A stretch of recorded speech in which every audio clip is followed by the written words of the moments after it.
My fellow children of Adam, I have a very special sermon that some of you have been asking for over a year. See, in the faraway year of 2023, I made an April Fool's joke where I said I was going to go over the trash of the Fallout series, and halfway through inspecting a piece of literal in-game garbage, I did a little switcheroo to talk about my least favorite parts of the Fallout series, what I consider to be the trash of the Fallout games. Well, a weirdly high number of people really did want me to look at the garbage and junk of Fallout, and when I asked my patrons and YouTube members what they wanted me to do for a special request video, they wanted the junk of Fallout. Adam, damn me, I can't believe I'm doing this, and I can't believe you're watching this. Maybe this is retribution for my fleeting interest in hubology. So, crank up the rads, and let's look at garbage from the Fallout series.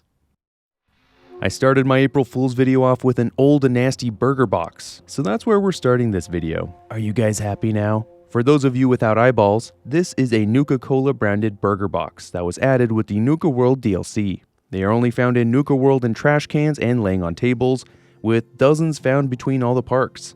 They are only useful for crafting and can be broken down into cloth and are worth only 1 cap, but weigh an entire pound. They are also present in Fallout 76, mostly in the amusement parks like Camden and Wavy Willard's Water Park, exactly the same as in Fallout 4, minus the branding. In Fallout 4 and 76, this item can be loaded into a junk jet and fired with deadly effect at enemies. Most items I will discuss can be loaded into the junk jet, or the Fallout 3 equivalent weapon called the Rock-It launcher, so I will only mention items that can't be used as ammo for these weapons since they are the exception. That said, a simple white styrofoam burger box is shown in Fallout 3, but it's not lootable and therefore not usable as ammo with the rocket launcher.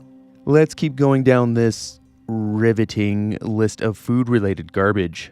Nuka World and Fallout 76 also have hot dog trays, and in Nuka World they have Nuka-Cola branding. They are scattered around the Nuka World parks, often in piles of refuse, and in various Appalachian amusement parks. There are more of these than there are burger trays, so people perhaps preferred hot dogs to burgers. And they can be broken down into cloth as well. Just like the burger box, it inexplicably weighs 1 pound and is worth 1 cap.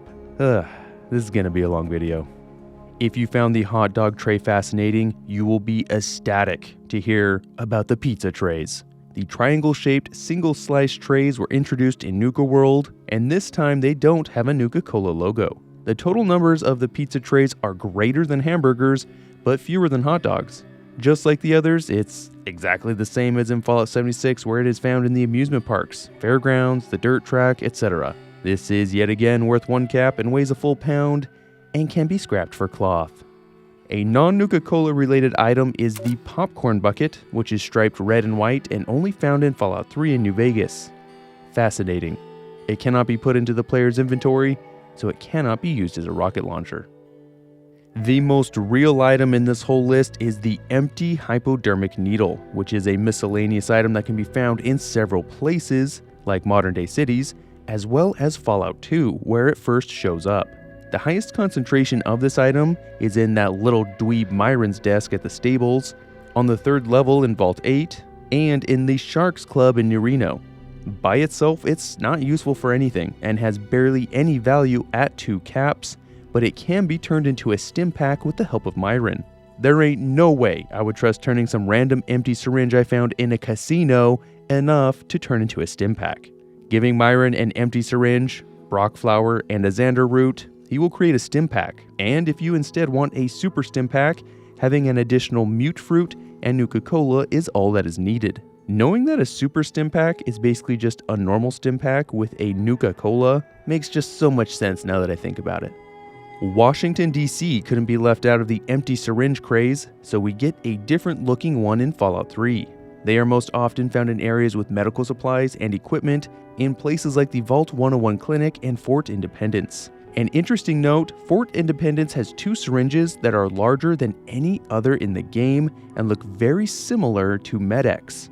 I distinctly remember picking these up, thinking they were my beloved Med-X, only to have them be a stupid empty syringe. I'm not an addict, you're an addict, but I do wonder why they need such large ones. Empty syringes are completely useless, although they weigh 0.005 pounds, which is really specific, and can be resold for 8 caps, so it's useful to someone that wants hepatitis.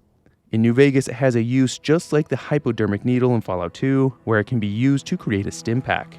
The recipe requires a Brock flower and xander root, just like before, and an empty syringe, which, with a science skill of 70 or higher, can yield 1 stim at a workbench. Like in Fallout 3, they are often found in medical locations, although in New Vegas, most of the empty syringes seem to be related to chem use, with the highest concentrations found in the Jacobstown Lodge next to the men's bathroom, and another heap of them can be found at the Camp Golf House Resort. Yeah, let's just load those up with some Stimpack juice and inject that straight into our veins. A one-of-a-kind empty syringe is the Empty Hydra syringe, and it is part of the medical mystery quest in New Vegas. The courier is enlisted to find out who is lifting medical supplies at Camp Forlorn Hope, and finding this in the inventory of a soldier named Private Stone will be used as evidence that he's the culprit. It looks just like an empty syringe, but it has been used to inject Hydra, which I had always assumed was a chem that was taken orally. It has a value of 0 compared to the normal empty syringe, which has a value of 8, likely because it's a quest item. Or maybe injecting Hydra is just really stupid. Another uncommon chem-related piece of trash is the empty jet canister from Fallout 2. It is also used as evidence in the quest to find out who was responsible for the overdose of a man named Richard Wright. It is found in the bookcase in Richard Wright's room in the Wright estate, and it sets the player on the trail of the true murderer, who ends up being the Salvatores. The Salvatores are a crime family in New Reno who are trying to start a war between 2 rival families, the Wrights and the Mordinos. The empty canister has a value of 0 caps and weight of 0 as well, most likely because it's a quest item, but also who would want to reuse a poisoned jet inhaler? Actually, I take that back. In New Vegas, we have an empty jet inhaler item once again, and it is found in areas rife with chem use, with 5 around the chemist turned junkie Jacob Hoff, who lives in Freeside. It has 0 value and no weight, making it truly useless, like my attempts to avoid making this video. So next up, you've got to be kidding me. Pocket lint? Seriously? Pocket lint, much like in real life, has no purpose and has no value. It is a miscellaneous item in Fallout 2 that is only encountered when stealing or bartering with a few different NPCs, like Martin at Vault 8. Even the game itself isn't amused. The item description just says, "Some fuzz you found in a pocket." Fallout 3 graced our lives with paperweights, whose in-game model looks exactly like whetstones, but unlike a whetstone, they're completely freaking useless, and as such is only worth 1 cap. What, are you telling me you need a paperweight to keep papers in place in your post-apocalyptic office? Unsurprisingly, they are mostly found in office buildings, but Crazy Wolfgang, the junk merchant, is the only merchant that will actually sell them. They are also enormous, far larger than anyone would actually want a paperweight to be. They appear in New Vegas in the exact same way and in similar locations, although they are no longer useful as ammo because of the lack of a rocket launcher. Newer games got the clue though and dropped paperweights from the world altogether. Finally an interesting one. Pre-war currency was first introduced in the series in Fallout 3, where it is always depicted as a wad of bills bound with a band. The model used for Fallout 3 and New Vegas does not have enough detail to make out a whole lot, but we can see that the design resembles the Federal Reserve note that was introduced in our world in 1963. This is evidenced by the Federal Reserve seal, which is the dark circle, and the green US Treasury seal, which usually is overlaying the bill's denomination. I can't determine the denomination here, but historically, the American Bank Association has used a blue cash strap for a bundle of 100 $1 bills. This hardly matters in the post-war though, because in Fallout 3 it has no utility as a currency, but it has another secret power. Unlike nearly everything we have and will yet talk about, it is weightless and it is worth 10 caps per bundle. This makes it an easy way to earn caps as you roam and loot the wastes. If you don't care about caps and instead want to be more charitable by giving away all your money, pre-war money is one of the 2 weightless items that can be used as ammunition in the rocket launcher.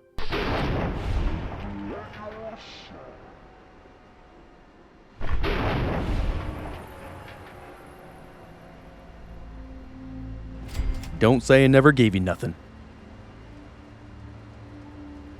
It is said in-game that the primary use for most wastelanders is to use the bundles of cash as kindling for fire, so maybe that is why people are willing to pay 10 caps per bundle. Pre-war money is pretty commonly found in nearly all locations, but large amounts can be found at LOB Enterprises, or a Sea Cave and Point Lookout, and the Homestead Motel, just to name a few.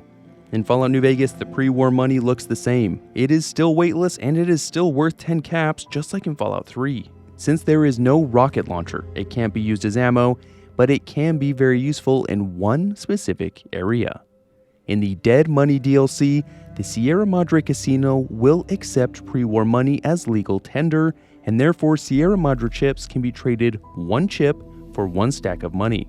Given how the Sierra Madre chips are the only way to buy things from the wondrous and, frankly, magical Sierra Madre vending machines, it can be a cheap way to get the myriad of items that can be unlocked for the vending machines. This makes sense since in the pre-war, the casino would have been accepting pre-war money in exchange for chips for the patrons that wanted to gamble at the casino or use at the vending machines.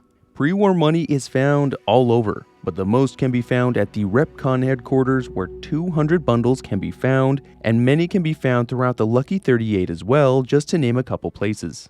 In Fallout 4 and 76, we get a different model for pre-war money, so now we actually can tell the denomination, which is $20, and the bills themselves resemble the so-called Technicolor Gold Certificate, which in our world is a very desirable bill for collectors, with well-preserved and highly graded specimens worth thousands of dollars. It is interesting because this design is much older than the pre-war money in earlier Fallouts, since the $20 Technical Gold Certificate bill debuted in 1905 and was created at a time when the owner could claim the amount of gold that the bill was worth. In Fallout 4, the bundles of cash are worth 8 caps, but are still weightless, so it remains a good way to earn some caps easily. However, since the introduction of crafting and scrapping junk, pre-war cash can be scrapped and turned into cloth.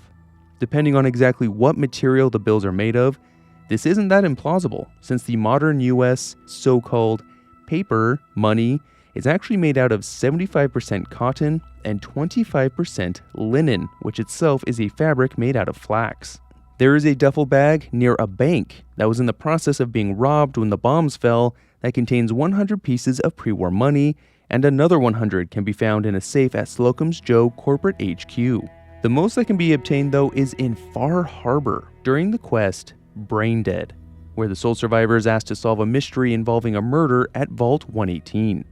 Vault 118 houses a small group of pre-war elites who have all been preserved since the Great War in robo-brain chassis, and completing the quest and using a high barter skill to maximize the reward can result in as much as 1,270 bundles of pre-war money. That makes sense since the vault is isolated from the rest of the world, and as far as the dwellers know, that is still the desired form of currency. Plus, it's a bunch of rich actors, artists, and otherwise just rich people, so having an absurd amount of cash on hand is not out of the question.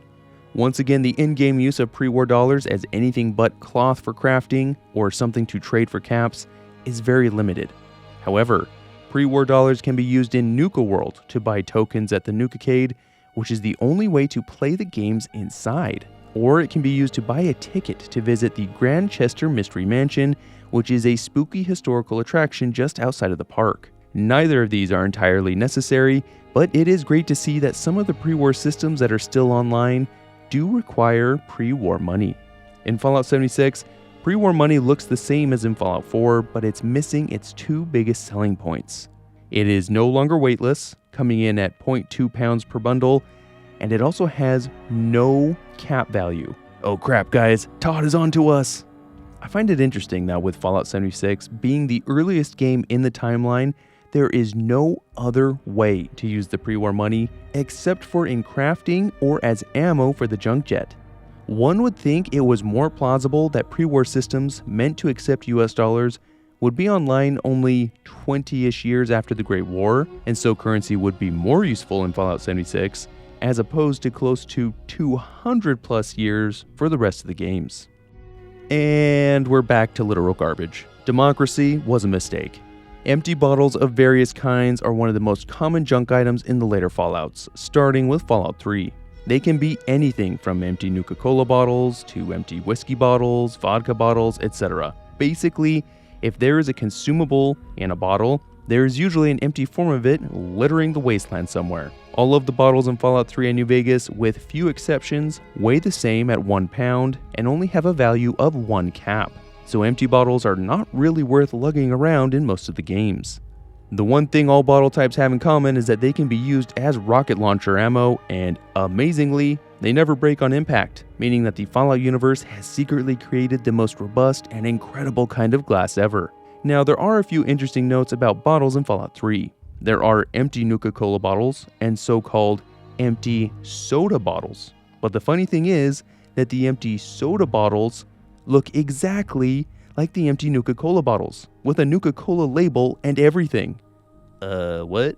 One difference, however, is that the Nuka-Cola bottles are worth 1 cap extra, doubling its overall value. But that doesn't mean a lot.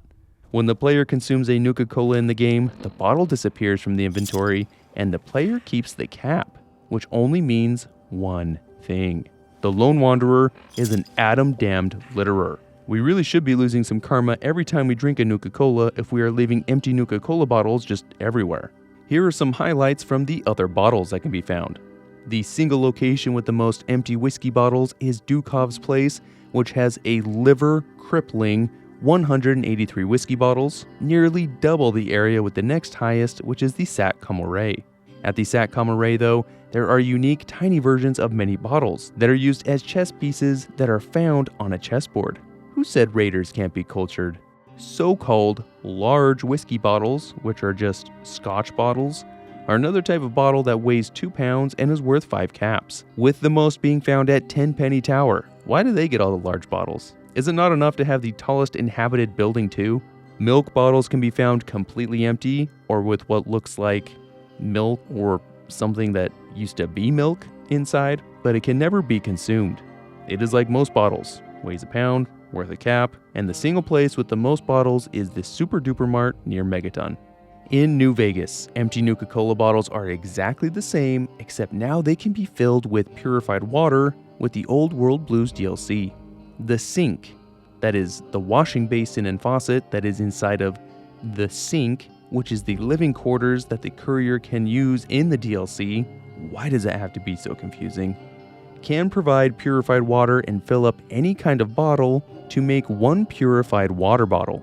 The location with the most Nuka-Cola bottles is Vault 3, with 3 times that of the next highest location, which is the RepCon test site.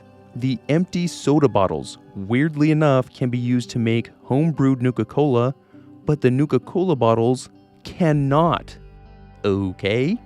With the Honest Hearts add-on, adding a barrel cactus fruit, a bottle cap, an empty soda bottle, and a Nevada agave fruit together, that's all it takes to make a home-brewed Nuka-Cola.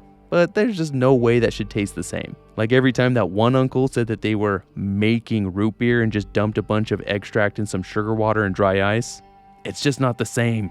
One of the Nuka-Cola competitors, Sunset Sarsaparilla, has a huge number of empty bottles as well, and they are even more useful. With Honest Hearts, once again, home-brewed Sunset Sarsaparilla can be made with a bottle cap, an empty bottle, Nevada agave, and a Xander root. And there's just something inside me that actually wants to brew this recipe up for real. With the Lonesome Road DLC, Ulysses can give the courier the recipe for the bitter drink, which requires a Sunset Sarsaparilla bottle, but paradoxically, the drink is shown as being in some sort of fired clay container in-game. There are some different versions of this bottle. There is one that sinks rather than floats like all the other bottles, and not to get on a tangent, but what the heck is up with floating empty glass bottles? Anyway, there is another Sunset bottle that cannot be picked up, a version that will break when shot at that is only used for the target practice portion of the tutorial, and lastly, a mini version that is locked behind a door in the Sunset Sarsaparilla headquarters. The area with the most empty Sunset Sarsaparilla bottles is, unsurprisingly, the Sunset Sarsaparilla headquarters with over 200 scattered about. The whiskey bottles have an actual use now in New Vegas, appearing the same and having the same weight and value as in Fallout 3. In Honest Hearts, it is a required component for the Wasteland tequila, which just needs purified water a bottle, and Nevada agave fruit. Cass, everyone's favorite functional alcoholic, will nearly always have an empty whiskey bottle in her inventory, and placing a full one in her inventory will result in her drinking it and it being replaced with an empty bottle. The location with the most empty whiskey bottles is the NCR Correctional Facility, where those powder gangers are apparently drinking up anything they can find. Alcohol and explosives. What could go wrong? The large whiskey bottle is still represented by a Scotch bottle and is used to create a large wasteland tequila, just like the normal whiskey bottle. But, large. Once again, the NCR Correctional Facility is the location with the highest number of these bottles laying around. Milk bottles are the same as in Fallout 3, but like all other bottles, they can be used to create purified water at the sink in Old World Blues, and that's the only good use they have. Vault 3 has the most milk bottles of any area in New Vegas. Pfft, milk drinkers. In Fallout 4, the crafting of course makes a big difference in how these items can be used, but so does the new survival mode. All bottle types can be filled with water at a water pump to turn into a purified water, which turns whatever bottle it is into a normal plastic purified water bottle. The baby bottles come in 3 flavors, small, regular, and large, and they are all worth 8 caps. Bizarrely, the small and the large bottles both weigh 1 pound, while the regular weighs 0.5 pounds. Gotta love it when the regular sized one weighs less than the small one, and the small and large weigh the same. It just works. They break down to glass and rubber, and Fallon's department store has the most baby bottles at just 4. The Nuka-Cola bottles got a complete redesign in Fallout 4, being made to look like a rocket now after a loading screen tells us some legal suits were filed by rival soda companies alleging the design seen in Fallout 3 in New Vegas was infringing on their designs. I think the new design is pretty cool, but they are otherwise unremarkable. In an absolute shock to 0 people, the single location with the most Nuka bottles is in the bottling plant in Nuka World, and the entirety of Nuka World has the most of any large area in the whole game. Fallout 4 has a so-called lab bottle that is basically invisible when inspecting it. It's worth only 1 cap and weighs less than a pound, with the most being found at the Greater Mass Blood Clinic. The milk bottle is now opaque, whereas it used to be clear, and now has an indiscernible logo on the front but is worth only 1 cap while weighing 1 pound. I can make out one bit though. Apparently, all this milk was raw and not pasteurized. Yay, diarrhea! Covenant has the most of any location at 18. The rest of the bottles are all related to alcoholic beverages and constitute the vast majority of bottle junk in the Commonwealth. Beer bottles are hands down the most numerous of all the bottles in Fallout 4 and is one of the most common junk items, period. Over 1,800 bottles can be found, not including the ones that can spawn in random containers. Like all the other beverage bottles, they only break down into glass, weigh 0.5 pounds, and have a value of 2 caps, and the location with the single highest number is Kendall Hospital. I find that interesting. I would have thought one of the bars like the Shamrock Tap House or a brewery would have had more, but apparently not. The Gwinnett Ale bottles are notable for their label, which has a dead British soldier wearing their iconic red coat, which fits because it is called the Dead Red Coat Ale. It is otherwise identical to the other bottles, and the Hawthorne residence has the highest number of these bottles, a specific taste for one of the more affluent families in Diamond City, who are probably able to pay the higher price a niche drink would demand. The Gwinnett Brew bottle has a portrait of Button Gwinnett and is called the Bunker Hill Brew, and Beantown Brewery has the most bottles of any area, and it's not even close. At the brewery, a bunch have been set up like bowling pins with a bowling ball, and of course I had to give it a shot. The Gwinnett Lager bottle has a close-up portrait of Button Gwinnett, and most bottles can be found at the brewery again. The Gwinnett Pale Ale bottle is similar to the lager bottle, but there are fewer of these with 10 bottles in and around the brewery. The Gwinnett Pilsner bottle has a similar label as the other two, is worth 3 caps, and is mostly found around the brewery. The Gwinnett Stout bottle is the last of the group with a similar label to the others, and mostly being found at the brewery once again. A plain brown liquor bottle can be found and isn't all that common, but the most can be found at the raider-infested Andrew Station. Bourbon is an uncommon drink to find, but 5 bottles can be found in the Park Street Station, which is the most of any location. The brown bottle looks just like the beer bottle, and has all the same stats but is far less common, with the most being found in the Gunner's Plaza at only 6. There is an even rarer white bottle that has the same stats, with the most being at Gunner's Plaza as well. The burgundy bottle is worth more caps than most bottles at 5, with the most being found at the Parsons State Insane Asylum. The Rooster's Rum bottle is much rarer than the other types, and Faneuil Hall has the most of any location with a measly 4 bottles. Vodka bottles are a distinct white color and interestingly provide 2 more glass than most other bottles for a total of 4. Vault 95 has more bottles than any other location, which is the first time a vault has been mentioned. Whiskey bottles provide 4 more glass than vodka, and more can be found at Fairline Hill Estates than anywhere else. Wine bottles are just like the previous bottles, giving 4 glass, but is otherwise fairly uncommon. But a special kind of wine, named Montresor Amontillado, is found only in the castle. In the tunnels underneath, they are found around the remains of General McGann, which is a reference to the short story The Cask of Amontillado by Edgar Allan Poe, and you can see the name P. Edgar on the wine to reinforce this connection. Fallout 76 has nearly all the same bottles as Fallout 4 with tweaked values, weights, and crafting utility. This all seems to be in an effort to balance the economy and crafting in Fallout 76, and so, on average, the bottles are worth a few caps more, like a bourbon bottle being worth 9 caps compared to 2 in Fallout 4. They typically weigh less, which helps with carry weight, but also provide half as much glass, so beer bottles only yield 1 glass, and the larger bottles like bourbon only yields 2. We are getting meta with the so-called junk from Fallout and Fallout 2.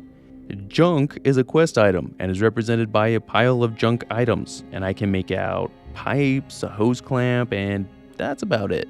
Somehow though, according to the game, it also contains a hydropressurization pump, electrofibrous coil wire, magnetic vacuum seal, power strip, and 3-pin to 3-pin adapters. Now that's useful. It is a quest item in the first Fallout, and somewhere in that mess of pixels are apparently items needed to fix the Necropolis water pump that has fallen into disrepair.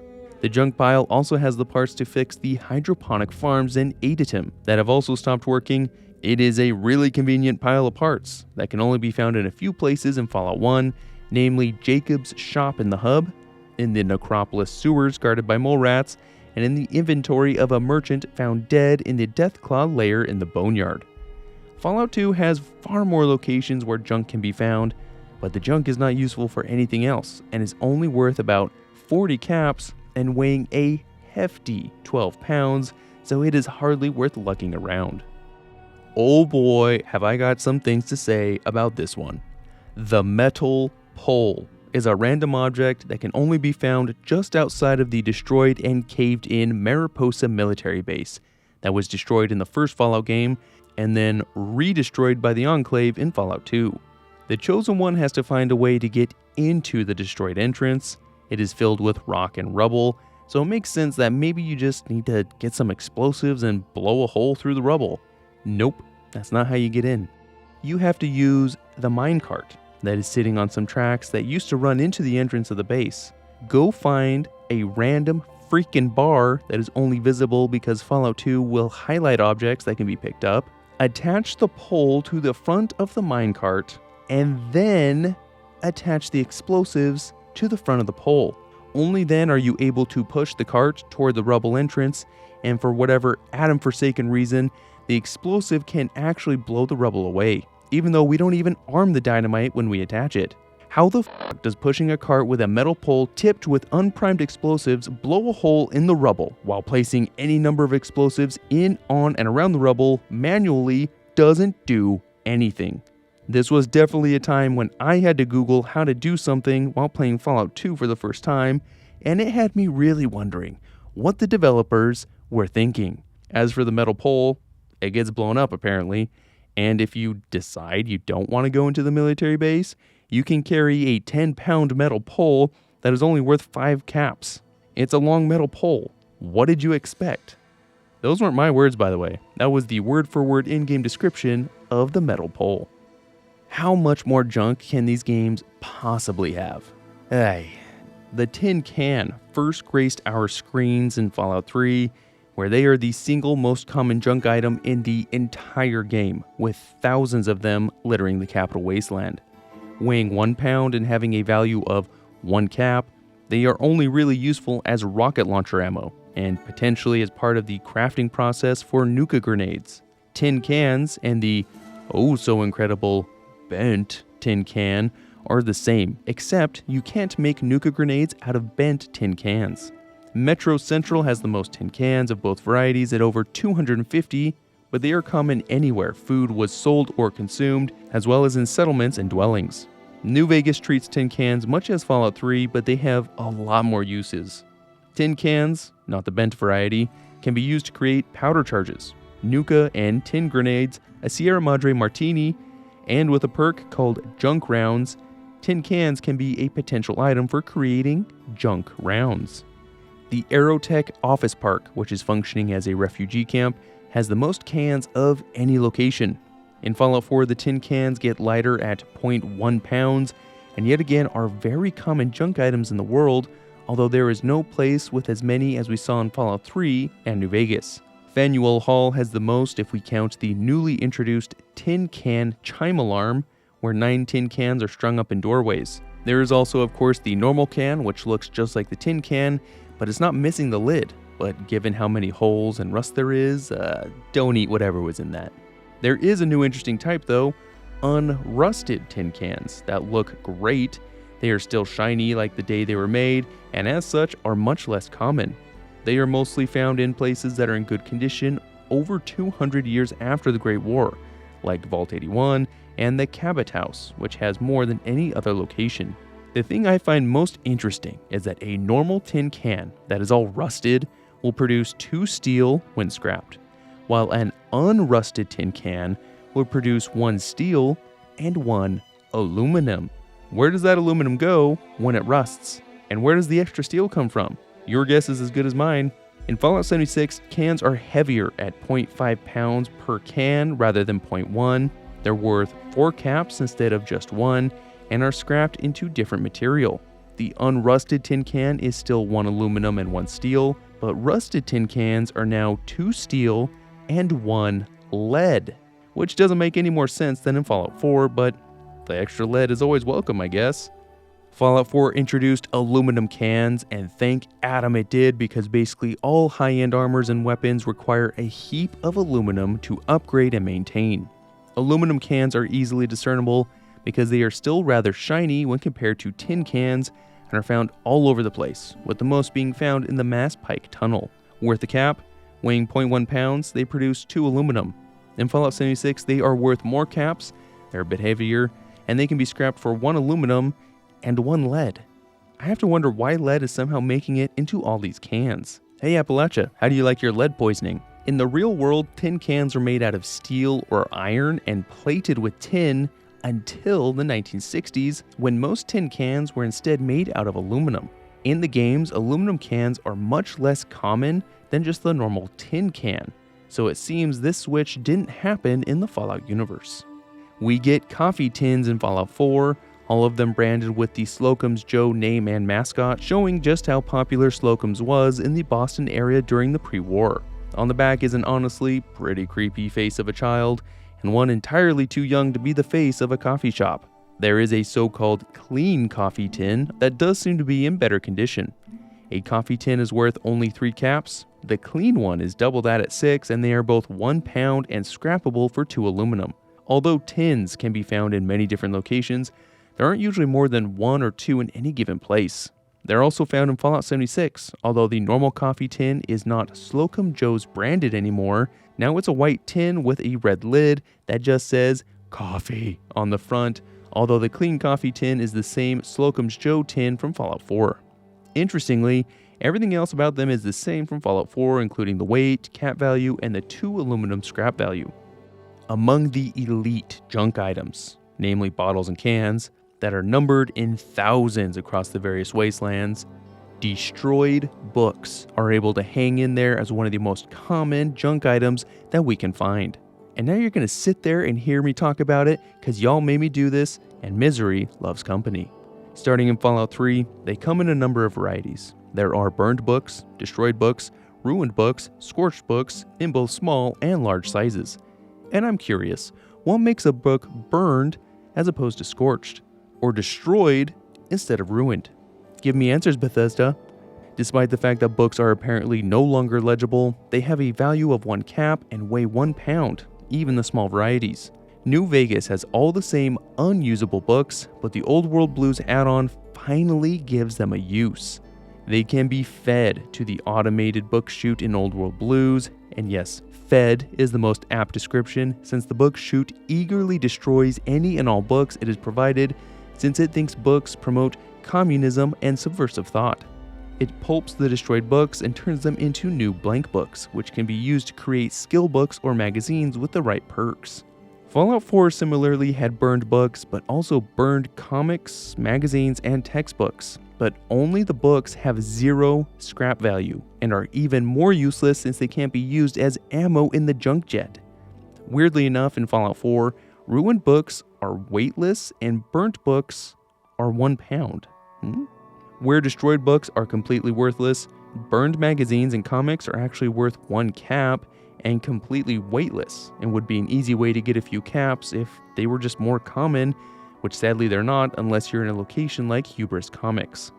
Fallout 76 is more consistent. Burned books and textbooks are worth 1 cap and weigh 1 pound, while burned comics and magazines weigh 0.1 pounds and are worth 1 cap each. They all can now be scrapped for 1 cloth, finally giving them a use outside of being junk jet ammo. Not all books are destroyed though. In Fallout 3, there are blue and green pre-war books that have been able to survive. The blue version is the rarest, and only 4 are found in the Broken Steel and Point Lookout DLCs. Since they are rarer, they are worth 5 caps compared to the green books, which are more numerous and only worth 1 cap. The rare blue ones are considered junk though, and cannot be turned in like the green ones to the Brotherhood of Steel. The green ones can be used as rocket launcher ammo, but they're far more useful as a quest item for the Brotherhood.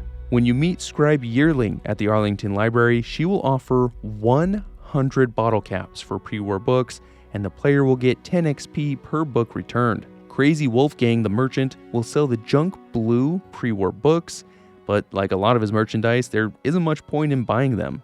Unsurprisingly, the Arlington Library has more pre-war books than any other location in game. New Vegas has more intact pre-war books than any other game, and has several colored varieties like brown, dark brown, and dark blue. I would venture a guess that all the preserved books are a result of New Vegas surviving the Great War without taking any direct hits. All are worth 1 cap except for that one peculiar blue kind, the same one from Fallout 3 that is worth 5. The expensive blue kind is the most rare too. There are only 7 in the whole game, counting all DLCs, with the most being at the Dino Delight Motel. The Lucky 38 penthouse has the most pre-war books of any kind, well over 200, but not all of them are lootable. Just like the burned books, pre-war books can be turned into blank books by the book chute in Old World Blues. Fallout 4 has overdue books, which are preserved or somewhat preserved pre-war books that weigh less than destroyed books at 0.5 pounds and are worth 2 caps. The real use of these, however, is to be collected and returned to book return machines, where they will dispense 5 book return tokens, which in turn can be used for rewards. Most of these rewards are benign and pretty useless, but some machines can give the player weapons or chems as a reward. The Boston Public Library has the most of any single location, although they can be found in over 40 locations and merchants will sometimes sell them. We are about to talk about manila folders. What has my life come to? Folders are spread throughout Fallout 4 in many locations. They weigh nothing and are worth 1 cap, so it could be a good way to get a few spare caps with merchants. Otherwise, it is completely useless as it cannot be scrapped or used in the junk jet. Hallucinogen is the location with the most folders, hopefully containing plenty of documents that talk about how freaking messed up they are. Fallout 76 changes this though, giving folders a weight, keeping the 1 cap value, but now it can be reduced to plain cloth for crafting. Yep, this is happening. Napkins have survived the 200 years since the Great War in Boston, where they can be found mostly in the Cabot House, but they are otherwise not that useful. It cannot be shot from the junk jet or scrapped, but it is worth 1 cap and it weighs nothing, so they could be useful if you could really find many of these lying around, which you can't. In Fallout 76, we get the napkin that has a weight of 0.1 pounds and a worth of 1 cap, but can also be reduced to cloth, with the most being found in the White Spring Golf Club. Black napkins fetch 2 caps instead of 1, and were for a Halloween-themed dinner, just like the orange napkins that, other than the color, are identical. The black and orange napkins are found mostly at the Watoga High School, along with a bunch of other Halloween decorations. Clothes hangers are the items that I'll be coming after you all with, and are only found in Fallout 4 and 76. They're just a basic metal wire hanger. What more do you want? Worth 1 cap and weighing half a pound, these can be reduced to 1 steel for crafting, with the most being found at Fallon's department store. In Fallout 76, it is exactly the same as in Fallout 4, with the most being found at the White Spring Golf Club. Scrap metal was introduced in Fallout 3 and is a bit like the junk pile that we see in the first Fallout and Fallout 2. This time it is a bunch of metal bits, pipes, pins, sheets, and a gear that itself is only worth 1 cap and weighs only 1 pound, but its real use lies in the handful of small quests. The outcasts can strike a deal with the player that if they are brought desirable technology or mechanical parts, they will trade ammo or chems. They do accept scrap metal, calling it borderline junk, in groups of 2, and will trade either 12 rounds of 5.56 ammo, 1 frag grenade, or 1 rataway or stim pack for a pair. Interestingly, scrap metal was originally called spare parts, and this old name still exists in the dialogue with Protector Kasdan. Megaton's handyman Walter will request scrap metal in order to keep the leaky hunk of junk that is known as the Megaton infrastructure in working order. He will reward 10 caps per unit of scrap metal, but if the Lone Wanderer insists that he take it for free, then 10 points of good karma is rewarded instead. Alternatively, Winthrop, the underworld handyman, will also ask for scrap metal and give the player stim packs, rataway, or radex, and he takes scrap metal in groups of 5. Lastly, in the Pit DLC, there is an ammo press inside of the mill that, when fed scrap metal, can produce useful ammunition. In New Vegas, scrap metal similarly has a number of uses outside of its pathetic resale value. Scrap metal is required in order to craft a weapon repair kit, which can be extremely useful if using unconventional weapons, or it can be broken down into lead at a reloading bench, so apparently a good chunk of that metal there is lead. Perhaps the pipes we see in the model. One way to fix Eddie is to use 3 scrap metals, along with the scrap electronics and 2 sensor modules. Jack, a member of the Boomers, is always looking for scrap metal, and the Courier will get extra Boomer fame for each unit of scrap metal that they give to him, even if you're just stealing the scrap metal from right there in the hangar. Just remember to be sneaky. Oh, they caught me. And they don't care. Okay.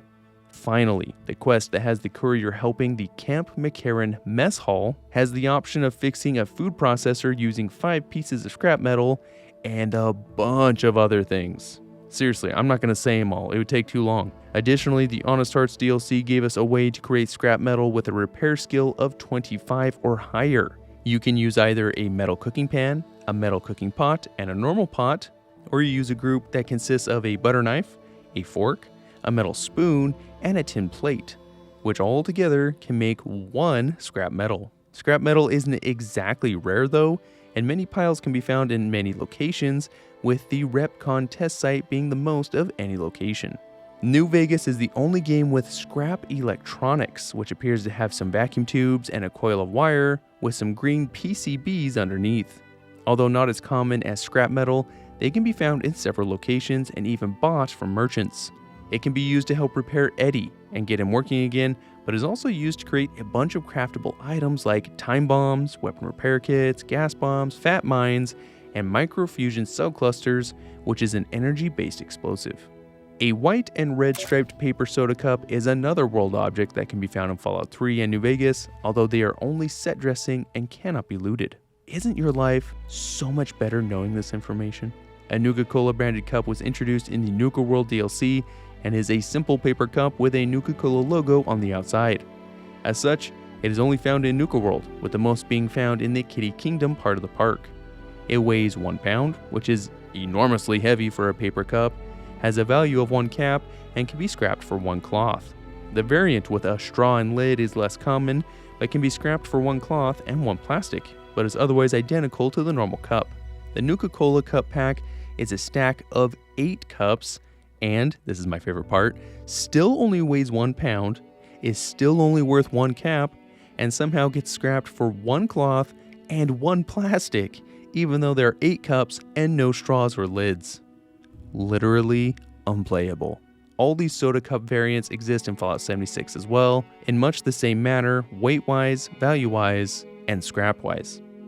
The aluminum canister is a worn, red container for liquids first introduced in Fallout 4. It weighs 3 pounds and is worth 12 caps, but if broken down into its scrap parts becomes 2 aluminum, 2 fiberglass, and oil, all of which can be sold for a sum of 20 caps. So the sum of the parts are worth more than the entire unit. I guess the question as to what it used to contain is solved, since oil is one of the things that are produced when scrapped. In Fallout 76, the canister has the same 12 cap value, but weighs 1.5 pounds and only produces 1 aluminum, 1 fiberglass, and 1 oil, and is otherwise just less common to come across. Along with the aluminum canister, we have an aluminum oil can. That is apparently not aluminum at all, because when scrapped it turns into 2 oil and 1 steel.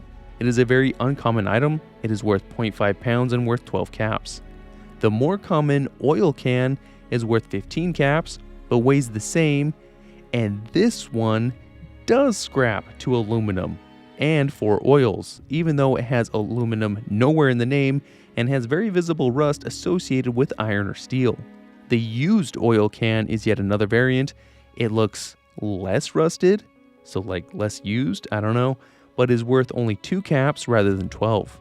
It scraps to 1 oil and 1 steel, so it looks like most of the value for these is tied to the oil that is in the can. There is also an oil canister that is much larger and scraps for 2 oil and steel and is worth 12 caps. There's an industrial oil canister, which looks a bit different and is aluminum rather than steel and worth more caps. In Fallout 76, they fixed the aluminum can. It now produces 1 aluminum and 2 oil, having a value of 13 caps and weighing only half a pound. Interestingly, the normal oil can also produces 1 aluminum and 2 oil with a much higher value of 19 caps. The used oil can scraps to 1 oil and steel like before, with a much reduced value at 5 caps, but somehow weighs more than the other 2 types. But maybe that's because it's steel and not aluminum. I really hope you like canisters, because we're not done yet, and you have no one but yourself to blame. In Fallout 4, we got a gas canister that has most of the red paint peeled off, and has some gas or fumes inside still because they will explode if shot at, although it can take a few shots.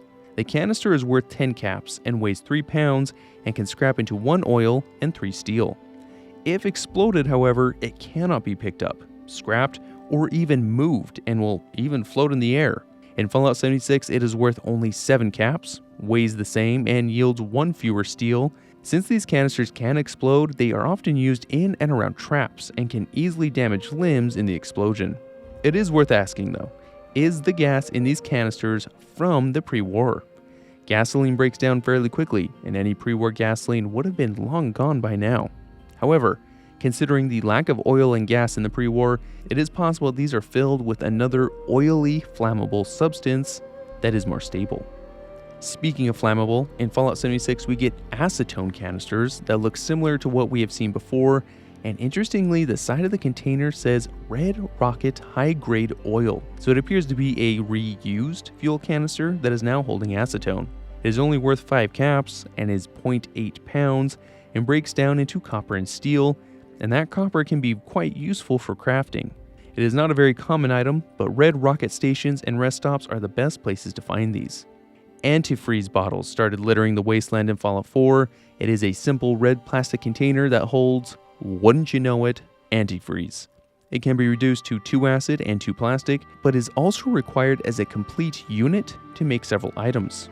2 syringer ammo types require an entire antifreeze bottle, like the Berserk syringe and the Yellow Belly syringe, while other consumables require one like Berry Mentats and Mirelurk Jerky. It is also a requirement for reactor coolant, which is only useful when completing the main quest for the Brotherhood of Steel, because they need more reactor coolant to keep the Pridwen aloft. There is a name brand antifreeze called Suprathaw that is green and yields 4 acid and 3 plastic, but is far less common, although antifreeze in general is not a rare thing to find, especially around red rocket stops. The antifreeze bottle is exactly the same in Fallout 76. It's still worth 4 caps, weighs 2 pounds, and breaks down into 2 acid and 2 plastic. They did change the Supra Thaw bottle though, only in that it doesn't yield as much craftable supplies, being just 2 acid and 2 plastic, just like the normal antifreeze bottle. We see traffic cones for the first time in Fallout 3, and they are found all over along roads and paths. The style used in Fallout 3 is a red cone with a black base, which is similar to the oldest real-world designs that entered use in 1941. They cannot be looted, and therefore are not loaded into the rocket launcher. In Fallout 4 and 76, they are orange with a gray base, and this design replaced the older red cones in 1971 in the real world. In Fallout 4, they can be junked for rubber and plastic. Now go forth, armed with this knowledge of traffic cones. Time for my ultimate betrayal. The so-called aluminum trays that are the remains of what appears to have been a potted meat product are first found in Fallout 4. It is empty with no lid, but the reason I have an irrational hatred of these is because in my never-ending pursuit of aluminum, I would pick up aluminum trays thinking I was getting closer to upgrading my power armor, only to return to my settlement and realize that aluminum trays get scrapped into steel. Absolute betrayal. Longneck Lukowski's cannery is the location with the most aluminum trays, and the man that runs the operation, Theodore Collins himself, is a skeezy businessman using ghoul meat in his meat product. You know what? He is probably the one that named them aluminum trays in the first place, since he's just a slimy businessman. Here's your down payment. I did it. The garbage of the Fallout series, but not all the junk items or world items. I don't know if I can summon the energy to do this again unless I am forced to by my supporters, which I am totally grateful for 90% of the time. If you want to say in what future videos are made, whether I want to or not, you can join the ranks on YouTube or Patreon. Special welcome to Mur3, Stratocaster, and Killzor McSchnaz on Patreon, and Bushmaster716, Craig Steinhoff, and Braden Daniel on YouTube. Adam bless you fine people.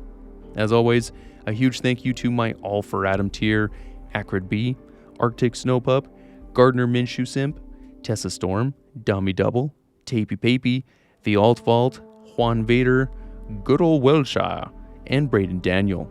You guys are too kind. Take solace in Adam's glow, brothers and sisters. Take care of yourselves and all of Adam's other creations, and I will see you soon.